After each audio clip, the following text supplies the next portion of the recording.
اس پاکستان کی بنیادوں میں گارا منٹی نہیں، 10 لاکھ شہیدوں کا خون ہے، اور اس وطن کو حاصل کرنے کے لیے کتنی قربانیاں دی گئیں۔ بچے بھی یتیم ہوئے، عورتوں کے سہاگ بھی اجڑے تھے، بہنوں کے ارمان بھی کچلے گئے تھے۔ یار وہ کہاں سے چلے اور یہاں تک آنے میں کتنے لوگوں کی قربانیاں دی گئیں۔ لاہور ٹرین آئی، 1000 لوگ تھے اس ٹرین میں، لیکن جب لاہور اسٹیشن پر وہ ٹرین رکتی ہے، 8 لوگوں کے سوا کوئی بندہ بھی بچا نہیں تھا۔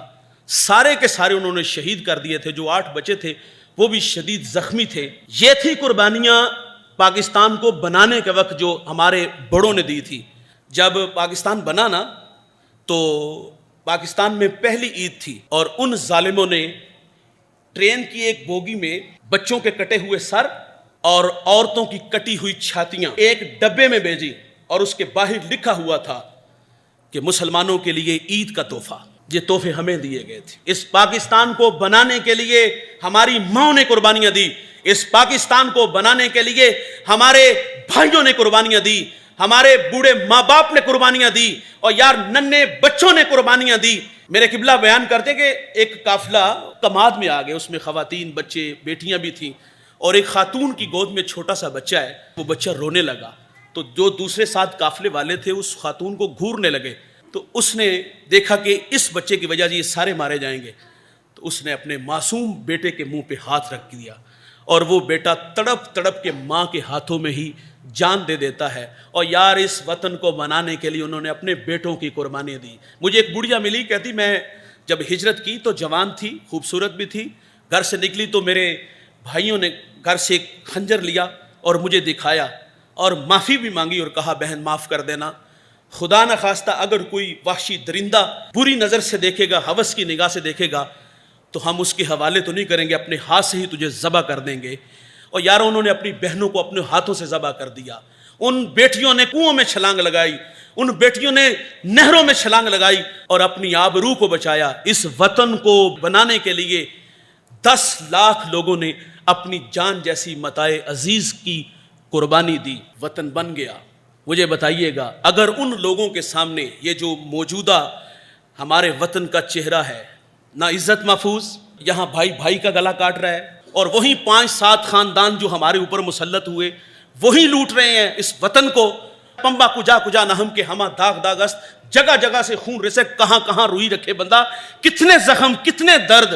یہاں ہمارے گجرا والے میں بھائی نے بھائی کو نہیں ذبح کر دیا، یہاں ہماری ماں نے گندے نالے میں چھلانگ لگا کے اپنی جان نہیں دے دی۔ یار اگر ان لوگوں کو پتا ہوتا کہ یہ لوگ اس طرح کا پاکستان بننا ہے تو کیا چھوڑتے وہ وطن؟ کیا اس لیے تقدیر نے چنوائے تھے تن کے بن جے نشے من تو کوئی آگ لگا دے؟ یہ مکروہ چہرہ اگر سامنے ہوتا تو کبھی وہ ہجرت کر کے یہاں آتے۔ اور یار ان لوگوں نے قربانیاں اس لیے دی تھی کہ اس کو اسلام کی ایک تجربہ گاہ بنائیں گے، ہم اپنی مرضی سے زندگی گزاریں گے، اسلام کا نفاذ ہوگا۔ لیکن جو حالات آج پاکستان کے ہیں وہ ہمارے سامنے ہو۔ آزادی کے دن بھائی جان ہمیں کرنا کیا تھا اور اس کے تقاضے کیا تھے؟ آزادی ملی، آزادی بہت بڑی نعمت ہے، یہ تو شکر کرنا چاہیے تھا، اللہ نے ہمیں اتنا خوبصورت وطن دیا۔ موسیٰ علیہ السلام نے عاشوراء کا روزہ رکھا، جس دن فرعون سے نجات ملی، آزادی ملی۔ آزادی نعمت ہے بہت بڑی، کشمیر سے پوچھو، فلسطین سے پوچھو، اور یار برما کے لوگوں سے پوچھو آزادی کیا چیز ہے، کیا دولت ہے۔ ہمیں آزادی ملی تو کیا ہم نے سجدہ کیا؟ ہمیں آزادی ملی تو کیا ہم نے اپنے بچھڑے ہوئے شہیدوں کے لیے قرآن کھول کے ان کے لیے قرآن خوانی کی، ان کے لیے دعاؤں کا اہتمام کیا؟ معذرت سے کہوں گا ہمارے جوان تو موٹر سائیکل سے وہ بانسریاں نکال کے جو تماشا اور جو طوفان بدتمیزی میں چاہتے ہیں۔ دیکھیں اسلام خوشی سے منع نہیں کرتا، نعمت ملے تو چرچا کرو نا۔ کیا یہ چرچا کرنے کا انداز خوبصورت ہے؟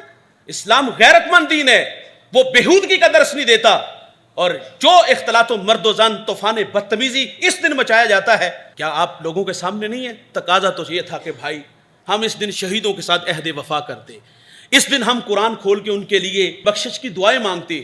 لیکن ستم کیا ہوا کہ اس دن جو ہمارے کندھوں پہ تقاضے تھے وہ بھلا کر کے جو گانا باجا اور پھر جو بھنگڑے ڈالے جاتے ہیں، وہ آپ لوگوں کے سامنے رسول اللہ فرماتے 2 آوازیں قابل لعنت ہے، خوشی کے وقت گانا اور غم کے وقت بین کی آواز۔ آئیے میرے بھائی اس وطن کے ساتھ محبت کیجئے، اور اس وطن کے لیے ہم سے جو بن پڑے اس کی حفاظت کے لیے ہم اپنا کردار ادا کریں۔ اللہ مجھے آپ کو وطن پاکستان سے بے پناہ محبت عطا فرمائے۔